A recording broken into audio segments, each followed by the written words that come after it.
สวัสดีสำหรับคลิปนี้แมนชาเลนจ์ของงานในการเห็ดสีว้าวมีหลากหลายสีให้เลือกดีเลยเนาะคลิปก่อนในจอนำเสนอสีขาวสีเทาสีดำคลิปนี้มึงสีใบไม้สีเขียวเนาะตัวนี้แมนห้านคาเฟ่หลากหลายนี่เขียวจ๋าเลยเนาะตัวนี้เขาเห็ดได้เด้อเนาะในมาตรฐานงานพ่นสีจากโรงงานระดับสากลงานพ่นแบบนี้บอกเลยจอนบอกเลยว่าถ้าเอาประตูไม้ไปพ่นสีนี่ยางต่ำ 4,000 บาทอัพ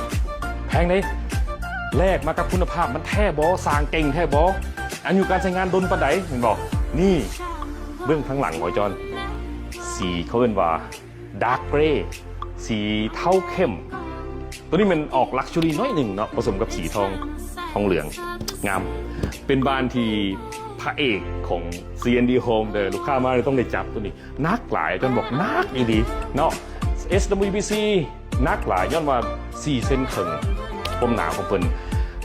ข้อดีของเพิ่นก็คือบลามไปกันเสียงเนาะ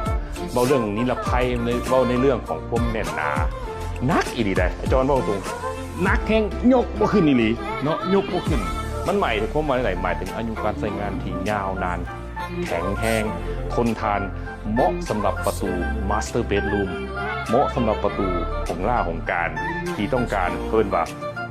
ระบบ security ระบบความปลอดภัยให้แข็งแรงให้เข้มแข็งกว่าเก่านี่เลยไอจอนแนะนำเลยเด้อเนาะตัวนี้เป็น SWBC ไอจอนขอย้ำตัวหนึ่งว่าประตูนี่ที่ขายในท้องตลาดทั่วไปงามคือกันเบิดได้